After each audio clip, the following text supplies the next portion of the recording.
काय म्हणाले? महिला मी तुमच्याबद्दलच आता बोलणार आहे, राण्यांबद्दल बोलणार आहे, तुमच्या युनिट बद्दल बोलणार आहे. ताई बोला, 4 वाजलेत. म्हणून त्यांना लक्षात येईल ना मी काय बोलणार आहे ते. सर्वांना नमस्कार. अध्यक्ष महोदय, आज बोला बोला ताई, बोला ताई. आज कालच जागतिक महिला दिवस झाला आणि आज अध्यक्षांनी हा जो प्रस्ताव आणलेला आहे महिलांसंदर्भात, महिलांचं सक्षमीकरण करणं, सर्व दृष्टीने या प्रस्तावामध्ये सर्व कश महिलांचा समाविष्ट केलेला आहे. नारी शक्ती आणि प्रेरणास्थानी असलेल्या आमच्या आई जिजाऊ, पुण्यश्लोक अहिल्यादेवी होळकर, क्रांतीज्योती सावित्रीबाई फुले, रमाई, अशा अनेक महिलांचं महाराष्ट्रामध्ये योगदान आहे आणि त्या योगदानाच्या पावलावर पाऊल ठेवून आम्ही एक खारीचा वाटा उचलण्याचं काम या राज्यातला लोकप्रतिनिधी म्हणून करत आहोत. अनेक महिलांची भाषणं ऐकली, मी ती रिपीट करणार नाही.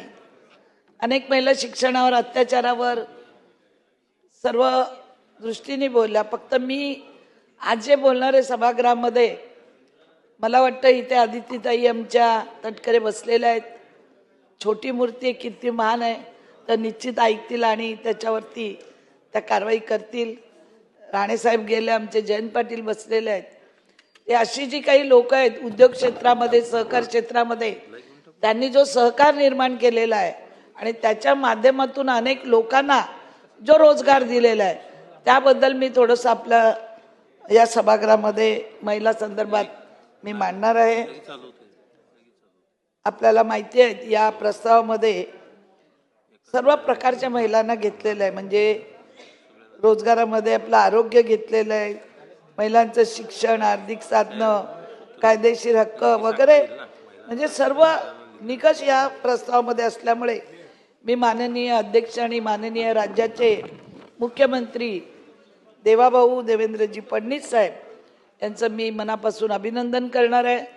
त्याचं आत्ताच एक ज्वलंत उदाहरण जर तुम्ही पाहिलं तर लाडकी बहीण, या लाडकी बहिणीच्या माध्यमातून या राज्याचे मुख्यमंत्री, उपमुख्यमंत्री एकनाथरावजी शिंदे साहेब, त्याचप्रमाणे आमचे कैलासवासी अजितदादा पवार यांनी सुद्धा लाडक्या बहिणीसाठी फार मोठं योगदान केलं होतं आणि त्यांचं नाव घेणं आज सभागृहामध्ये आपल्याला ठोसपणे घेतलंच पाहिजे. कारण त्यांच्यावर जवळजवळ मी पूर्वी 17 आणि आता 13 वर्ष दादांबरोबर काम केलेलं आणि त्यांचं फार लाडक्या बहिणींवर प्रेम. गुलाबी त्यांनी जॅकेटं शिवून 12 जॅकेटं शिवली होती आणि ते घालून फिरत होते.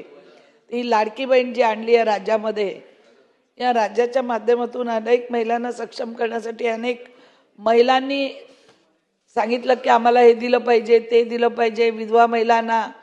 पण मला असं वाटतं या राज्यातून आपण किती जरी दिलं महिलांना, त्यांना किती जरी सक्षम करण्याचा प्रयत्न केला, तरी त्यांना ठोसपणे त्यांच्या हाताला जर तुम्ही रोजगार दिला, त्यांना खऱ्या अर्थाने जर तुम्ही स्वावलंबी जर त्यांना बनवणार असाल, तर त्यांना आर्थिकदृष्ट्या सक्षम केलं पाहिजे.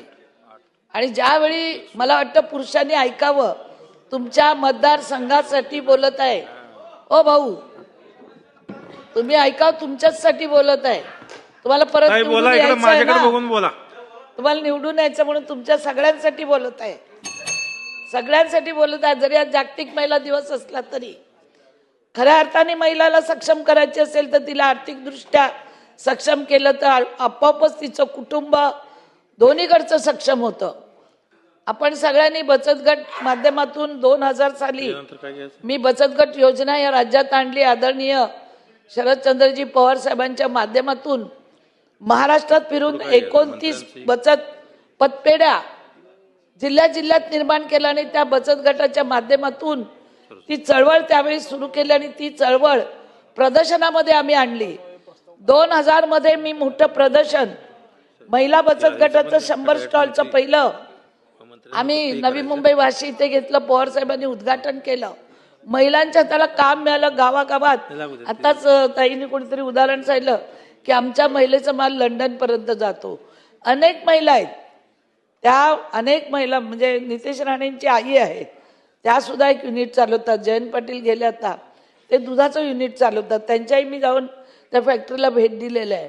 मी चंद्रपूरला जाऊन तिथे बांबूपासून कशा वस्तू बनवतात, पण बांबूच्या वस्तू नाही तर बांबूपासून आपण त्याच्यावर प्रक्रिया केली तर त्याच्या मालाचा आपण जेवणात समाविष्ट करू शकतो. आम्ही आगरी लोक बांबूच्या जे कोंब असतात ते न्यूटी कोलबीमध्ये आम्ही टाकतो. मच्छीचं तर गेले आमचे मंत्री पळाले. तर फ्रूट प्रोसिजर आपण जर केलं आपल्याकडे, आता मुरुंगा म्हणजे तुमची ह्याची पावडर, शेकटाच्या शेंगा आहेत, भाज्या आहेत, फळं आहेत, मच्छी आहे, ड्राय मच्छी आहे, ओली मच्छी आहे. तर मला एक सांगायचं आहे की महिलांच्या हाताला तर तुम्ही खऱ्या अर्थाने बचत गट असतील किंवा व्यक्तिगत असतील, प्रत्येकाने आपल्या जिल्ह्यामध्ये कुठे गुरुचरण जागा असते, कुठे कलेक्टर लँड असते, प्रत्येक आमदाराच्या इथे कुठे ना कुठे 2-4 एकर जागा असतेच असते. आपला थोडा आमदार निधी वापरून त्याच्यामध्ये थोडं गव्हर्नमेंटचं घेऊन आपण एक युनिट तयार केलं आणि त्या युनिट तयार करून तिथल्या महिलांना तिथे बचत गट असतील किंवा व्यक्तिगत असतील त्यांना तिथे प्रशिक्षण देऊन जर रोजगार निर्माण केला आणि फ्रूट प्रोसिजरच्या मशीन टाकल्या आणि त्याच्यातून एक आपण मार्केटचं उत्पादन केलेल्या मालाला बाजारपेठ. मी 2004 पासून हे सभागृहात, वरिष्ठ सभागृहात मी प्रश्न मांडत आलेले आहे. कारण त्यावेळी बचत गटात काम करणार मी या राज्यामध्ये एकमेव महिला होती आणि अनेक महिला आपण तयार केल्या. आजही सगळ्या महिलांच्या भाषणात तेच आलं की त्यांनी केलेल्या मालाला आपण मार्केटिंग देत नाही, त्यांना चांगला ब्रँड करून देत नाही. मला असं वाटतं या राज्यामध्ये जेवढे आमदार आहेत त्यांनी आपल्या आपल्या इकडे 2-2, 4-4 एकर जमीन अशीच असते तर तिथे एखादं युनिट तयार केलं, अधिकारी बोलवले फ्रूट प्रोसिजरचे प्रक्रिया करणारे 2-3 तिथले आणखीन वेगवेगळे अधिकारी बोलवून आपण जर एक युनिट आपल्या जिल्ह्यामध्ये आपल्या मतदारसंघात जर तयार केलं तर तिथे हजारो लोकांना काम मिळेल, महिलांना. आणि त्या महिला स्वतःच्या पायावर जर उभ्या राहिल्या तर त्या तुमच्याकडे काही पैसे मागायला कधी येणार नाही की आम्हाला 1,500 मिळाले, आम्हाला 2च मिळाले, आम्हाला 3च मिळाले. तिला तिचं कुटुंब सांभाळून, मुलं सांभाळून, तिच्या मुलांचं शिक्षण करायसाठी तिची आर्थिक परिस्थिती ही जर तुम्ही खऱ्या अर्थाने सक्षम केली तर मला वाटतं या राज्यामध्ये प्रत्येक जिल्ह्यात आणि तालुक्यामध्ये. आता आम्ही कालच नवी मुंबई महानगरपालिकेचा कार्यक्रम होता, महिला बचत गटाचा कार्यक्रम होता. आमच्याकडे आता 14 गावं आम्ही घेतलेली आहेत आमच्या ताब्यामध्ये आणि त्या 14 गावामध्ये आम्ही 4 ते 5 एकर जागा आम्ही गुरुचरणाची मागितलेली आहे. आणि नवी मुंबई महानगरपालिका महिला गृहउद्योग हा आम्ही सुरू करतोय आणि त्या गृहउद्योग आम्ही जर त्या पालिकेच्या माध्यमातून केला तर आमच्या महिलांना खूप काही सवलती मिळतील. जाण्या येण्याची गाडी असेल, ते ब्रँड असेल, आणखीन काय असेल. तर त्याच्यानंतर ते युनिट तयार करून तीच बाजारपेठ आम्ही नव्या मुंबईमध्ये त्याचं मार्केटिंग करणार. जिथे अर्बन आर्ट शिडकोनी बनवलंय ती शिडकोची जागा आहे 12 एकर. त्या 12 एकर जागेमध्ये आत्ताच 100 स्टॉल ऑलरेडी आम्ही बनवलेलेच आहेत. तेच जर मार्केटिंग करायला आम्ही त्या महिलांना दिले तर त्यांना पालिकेने उत्पादन केलेलं सामान तिथेही महिला लागतील, इथेही महिलांना रोजगार मिळेल. तर प्रत्येक आमदारांनी आपल्या इथे अशी जर योजना, आता चंद्रपूर आमचे साहेब बसलेले आहेत, त्यांच्या इथे जागा आहे, सुधीर भाऊ आहेत, अनेक आमदार आहेत की ज्यांच्या ग्रामीण भागामध्ये जागा भरपूर आहे.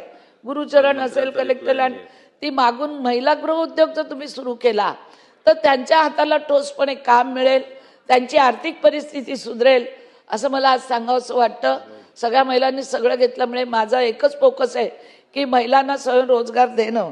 आणि त्यासाठी मला वाटतं तटकरेताई तुम्ही एक समिती गठीत करा. ती समिती अशी पाहिजे की त्याच्यात ते अधिकारी पाहिजेत जे आता अन्नधान्यावर फ्रूट प्रोसिजर प्रक्रिया करणारे, ज्यांना माहिती आहे, युनिट निर्माण करणारे. केंद्र शासनाचा पैसा आता आपल्याला मोदीजी साहेब देतात आहेत महिलांना सक्षम करण्यासाठी, त्याचा आपण वापर केला पाहिजे. काही स्थानिक आमदार आहेत, ते आमदार निधी देऊ शकतात. आज आपण 100 महिलांना जरी तिथे स्वरोजगार निर्माण केला तर त्याच्या उत्पादन केलेल्या मालाला सुद्धा बाजारपेठ मिळाली तर तिथे सुद्धा 100-200 महिलांना काम मिळेल. अशा अर्थाने आपण जर सुरुवात जर केली तर मला वाटतं चांगलं या राज्यामध्ये आपण महिलांना स्वयंरोजगार हाताशी देऊ शकतो. ती समिती गठीत करताना तिथला स्थानिक आमदार असेल, महापौर असेल किंवा आणखीन काही असेल त्यांचाही त्याच्यामध्ये समाविष्ट केला तर आपल्याला सर्व म्हणजे कुठेही पक्षभेद न करता हे काम करताना कुठलीही महिला कुठल्या पक्षाची ही न करता आपण तिला काम देणं एवढंच उद्दिष्ट ठेवलं तर मला वाटतं आज जागतिक महिला दिवस जो आपण साजरा करतोय त्या खऱ्या अर्थाने आर्थिकदृष्ट्या आमच्या महिलेला सक्षम करावं एवढंच मी आज आपल्याला सांगते आणि माझे 2 शब्द संपवते. पुन्हा सगळ्यांना आपल्याला जागतिक महिला दिनाच्या निमित्ताने खूप खूप शुभेच्छा. धन्यवाद.